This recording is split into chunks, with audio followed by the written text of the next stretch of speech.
Hey everybody, welcome to Bodiacu and Wellness. Today we're talking TCM approach to insomnia. Now if you haven't already, do me a favor and hit that subscribe button. Now, all of us at one point or another have suffered the brutal night of either not being able to fall asleep or not being able to stay asleep. And both of these speak to different illnesses or pathologies going on in the body. And there's a variety of different reasons why we can't stay asleep. And so today I want to explain to you our traditional Chinese medicine approach to both. So let's start with falling asleep. Now, when it comes to falling asleep, it's all about anchoring the mind, because most of the time we can't fall asleep because we are thinking too much. The hamster on the wheel, we're worried, we're pensive, we can't shut it off. And this is actually a spleen sign. So when we have digestive issues with the spleen and stomach, we get bloating, gurgling, loose stool, lack of appetite, and overthinking. And for us to fall asleep, it's our blood that needs to anchor our shen, our mind and heart into a quiet and calm place where we can relax and rebuild ourselves. So if our digestion is weak, that means our blood will be deficient, and therefore it's not going to be able to anchor. The yin of the blood won't be able to anchor the qi of the yang, or the yang of the qi, and keep you asleep, or very much not let you fall asleep. So the thing we got to look at is, what are you eating during the day? Are you eating too much raw? Are you eating too much sweet? Are you eating too much greasy? And therefore weakening your spleen, causing your mind to reel, and you're burning and spinning your mental wheels all night long with inefficient thought that's not getting you anywhere but looking up at the ceiling all night. Now, when it comes to staying asleep, it's a little bit different. But once again, we always want to look at yin and yang. Yin, cool, dark, relaxed, peaceful. Yang, hot, bright, energized, activated. So when it comes to staying asleep, vast majority of the pathologies have something to do with not enough yin and too much yang. And basically we're too hot and stimulated to stay asleep. So one of the first reasons that we can't fall asleep are nightmares or bad dreams that wake us up. And we've all had them. We wake up from a crazy dream and we're upset, and it takes us many minutes or the rest of the night to fall back asleep because we're so upset about it. Even though we know it's not real, we know right away it was a dream, but just to get us down from that heightened state takes us a bit. And so waking up from bad dreams are always a terrible way to wake up. But why does that happen? Well, if you think about it, strong emotional stimulus, any strong emotional stimulus, affects the liver. And when the liver is affected, so we look at anger, irritability, stress, those things cause the qi, the energy of the liver, to stagnate and not move. And when things stagnate, that creates pressure. Pressure creates friction. Friction creates heat. Heat creates anger, irritability.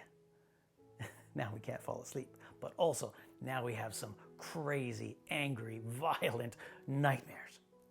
So it becomes this sort of vicious cycle where the stress of the day leads us agitated and angry, and our qi stagnant. And then that stagnant qi leads to irritability, anger, and stress in our subconscious, and causes us to form really crazy, angry, unpleasant dreams that are going to wake us up. But once again, it's too much fire, too much heat, too much yang that rises up and stimulates us and doesn't allow us to stay asleep. Now, number two, which is an interesting one, and especially happens typically in menopause, where we look at night sweats. But night sweating can happen anytime. And now you might think of night sweating, well, it's a lot of fluid, yin, so maybe it's about too much yin, but it's actually the opposite. Night sweats are actually a dehydration or a yin deficiency sign. So it's a bit of a funny concept, but when you think about it, yin anchors yang. So if you're dehydrated and you don't have enough water in your body, there's not enough yin to anchor the yang deep inside, and yang floats to the surface of the skin, opening up the pores, and as it does, it pulls with it the yin fluid, and sweat comes out of your body. So night sweating is actually a sign of being too dry, not too damp. So of course, once again, it comes to how much water are you drinking in a day? Now, when we talk about water, the next thing we want to look at is obviously nocturia, or peeing at night. Waking up to pee. Now, waking up once, no problem, even maybe twice. But anything more than that is not a good thing. And this speaks to deficiency or weakness in the kidney, because it's the kidney's job, they call qihua, water transformation function. And it's kind of like our own built-in water recycling plant. So, for example, the lung moves fluids down in the body, mists fluids down in the body, and the kidney takes all that water and kind of cooks it and turns it back into a mist and then floods it through the rest of the body so that we can nourish all the organs. But if our organ, the kidney organ, is tired, is taxed, so that can be from, well, maybe being exposed to too much cold, maybe it's doing too much work, maybe it's having too much sex. Any of these things are going to weaken the kidney and are going to cause it to dysfunction. But also fear and fright derange and the chi of the kidney and don't allow it to flow smoothly. But then it could also be a reaction to other organs, where if the liver is irritated and gets too hot, it can dry the kidney out. If the lung gets weakened from sadness, grief, or depression, it can't move fluids downwards and then there's no fluid to move. So what that ends up happening is instead of the kidney misting that fluid back up, the fluid ends up running down and you end up in the bathroom. So as long as we're talking about the kidneys, we want to think about a few of the different organs that are affected or the root cause of us not being able to sleep. So we started with nightmares. Then we move to night sweats.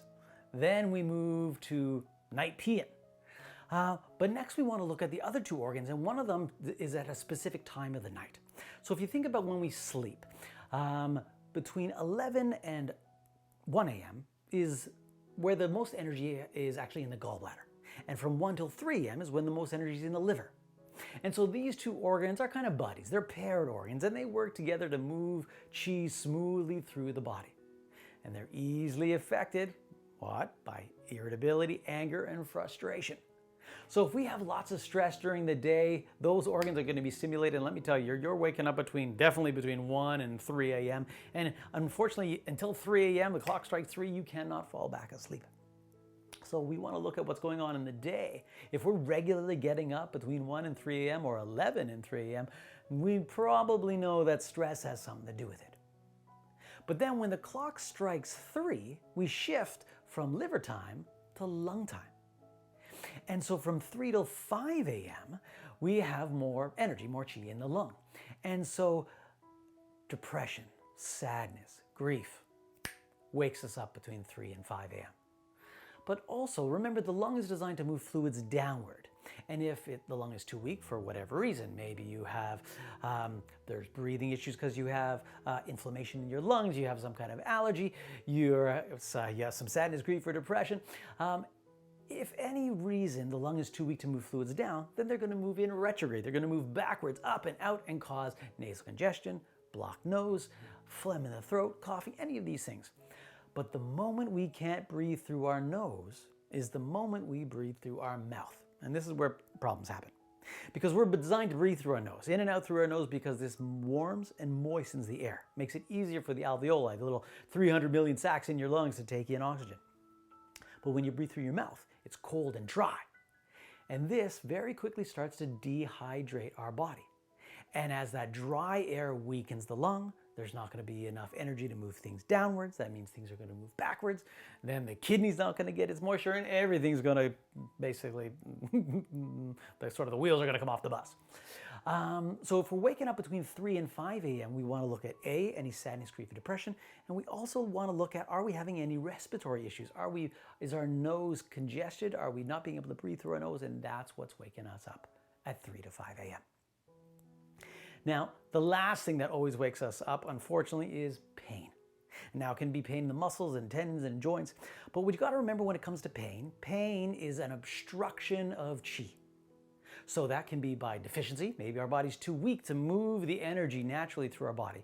And when we have a qi stagnation, we have achy pain. And qi moves blood, and when we have a blood stagnation, we have sharp stabbing pain. But either way, we can be too weak to move, or we can be in excess. We can be built too tight to move our body properly. But either way, it means that we're just not moving this body properly. So whether we're moving too little or we're moving too much, either way, weakness in deficiency or too much strength in excess, any of these are going to cause pain in the body and are going to wake you up at night. So basically, we have 5 different reasons why we usually get up in the middle of the night, and one major reason, the monkey mind, what stops us from falling asleep. So what we know is that we need to be cool, we need to be relaxed, and we need to be calm, so we can calm the mind, calm the heart, calm the body, and get a great night's sleep. Give it some thought. Thanks for watching, guys. I hope you enjoyed. I hope you learned something today. As always, help me to help other people. Share this video with your friends and family. And of course, don't forget to subscribe. Thanks for watching.